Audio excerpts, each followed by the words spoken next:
Acoustic panels are acoustic panels, right? You buy them, you put them up, and your room is treated, right? But what if the panels that you bought were never meant to treat a music studio? Hey, what's up? It's Jesko again from AcousticsInsider.com, where I teach home studio acoustic treatment techniques for audio professionals, but without all the voodoo. And today we're busting the myth that products labeled acoustic will actually work to treat your studio.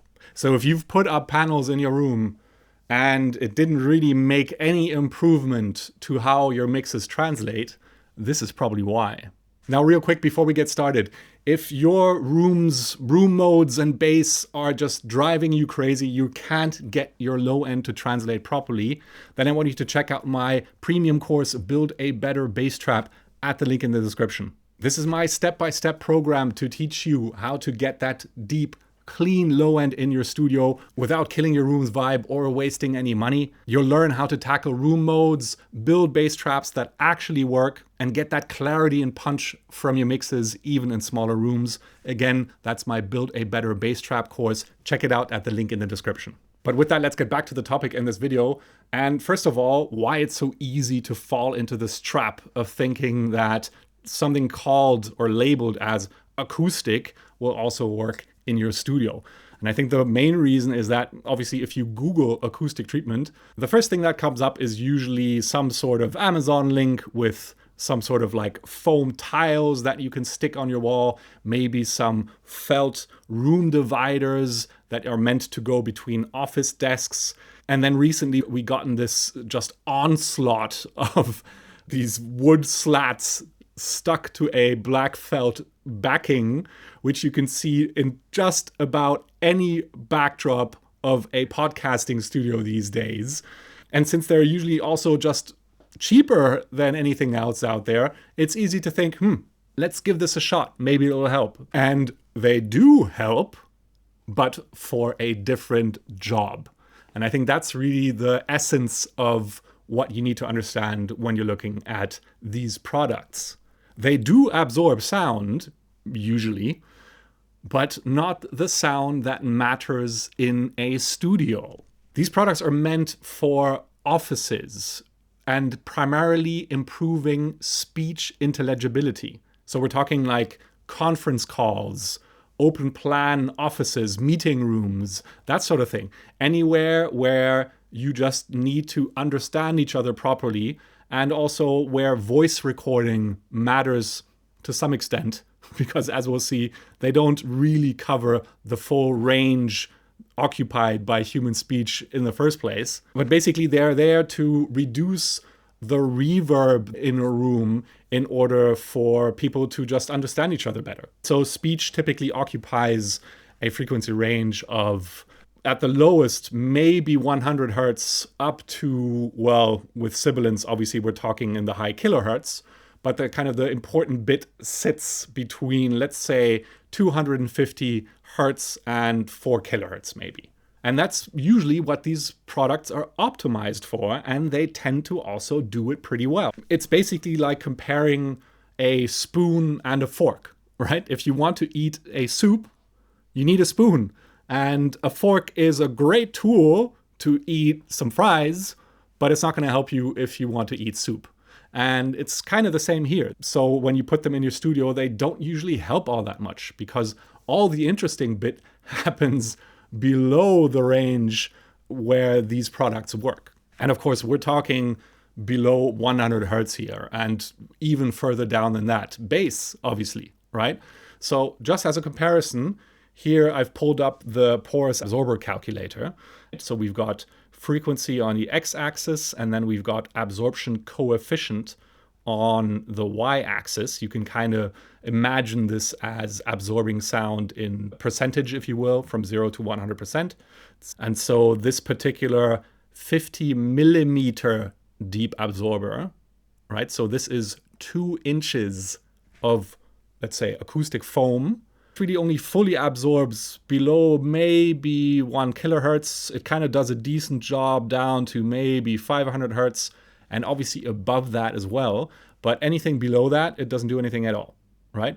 And so if we want to even have a remote chance at getting some absorption in the lower frequencies, we need to go much deeper than that. So this is 150 millimeters, 15 centimeters. That's about 6 inches. And if you slap that directly on the wall, right? So now we're getting absorption down to maybe, 250 hertz full range. And then it's still kind of is useful down to maybe 120 hertz. This is right on the wall. Obviously, if you introduce an air gap, right, we can expand that even further. And I made a video about that you can check out in the card here as well. But the point that I'm trying to make is that you really need depth in your absorption in order for this to work in a music studio. So this is not a question of the product not working. This is a question of what it's designed for. And a 1-inch felt panel, or often even less than that, just won't work to do any useful absorption in the frequency range that matters to us, low, mids, and bass. Now, the only real way to figure out what these products do is to actually look at some absorption coefficient data. The problem is that with a lot of these, for example, here we've got, I guess, one of the producers of these slatted panels that you keep seeing in podcast studios. And no matter how far I scroll on this amazingly animated website, there isn't any data at all about what this actually does. Just by looking at the actual depth, we can assume that it's not going to do anything useful for us. But even if we look at your typical kind of office and home acoustic panels, they usually come in like 1/2 inch to maybe 2 inches depth. And as we just saw, those won't do anything for you either. What you want to be looking at is actual absorption data, just like in the graph that I just showed you. So here we are on the GIK website. I just pulled up their classic bass trap panels, right? So the 10 centimeter thick versions. So that's 4 inches.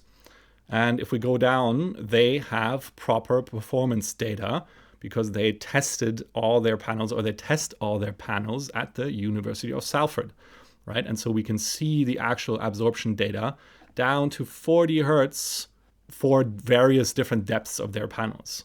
Now, one thing to be careful of is that sometimes you'll see a value called NRC, noise reduction coefficient, listed as a single value that apparently describes how well a particular absorber performs.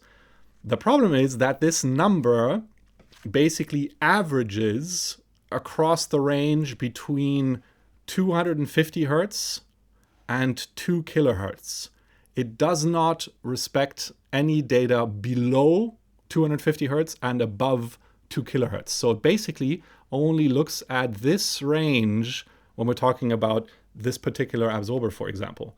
And so the funny thing is that all of these 3 absorbers would have a very similar NRC rating when they perform completely differently in the low end.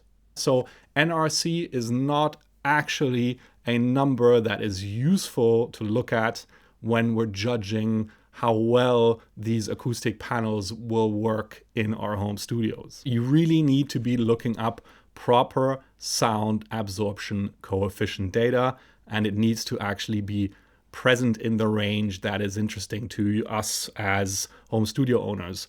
Now, there's a whole other bag of hurt that we could open on how to actually get valid data that low down in frequency, but we're not going to get into this here. That's a topic for a different lifetime, really.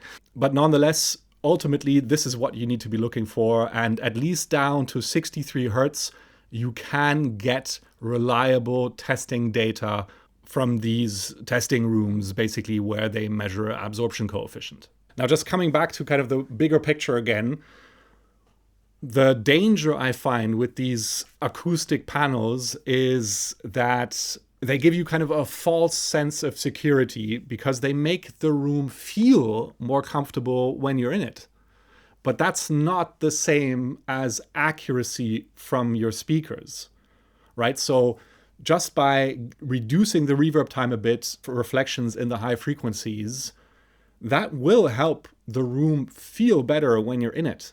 but it won't do much about improving the response from your speakers that basically get distorted by what the room does to the sound once it comes out of the speakers. So you always got to be careful when you're judging the quality of acoustic treatment and just a room in general, not just by what it feels like when you get in there, but what the speakers actually sound like. Because a room, especially if you're not that experienced yet, can feel quite nice, but the treatment can have almost no effect on the accuracy of the speakers. And that's really the danger, right? People hear a difference and they assume that the treatment is working, but mixes won't actually translate any better because the speakers are still distorted so heavily that you can't rely on what you're actually hearing. So here's what I want you to remember from this video. Just because something is a good product doesn't mean it actually works for music studios. If they're meant for a different job, they're not going to work. Think of the spoon and the fork. So keep that in mind when you go searching for acoustic treatment products, because the ones meant for offices are usually the ones that pop up first, also just because they're the cheapest. If you actually want to know how a certain product works, you have to look at absorption coefficient data. And if that isn't available, you can, to some extent, figure out how they're going to work just by looking at the depth of the material and what material is actually used, and then plugging that into the porous absorber calculator. And always remember, room comfort is not speaker accuracy. These are not the same thing. Just because a room feels nice does not mean it reproduces sound from your speakers unaltered. In my opinion, for proper treatment of a music studio, you need 6 inches deep absorption at the very least, better with an air gap behind it in order to really reach down low in the frequency range. But anything below that is really a waste of money, in my opinion.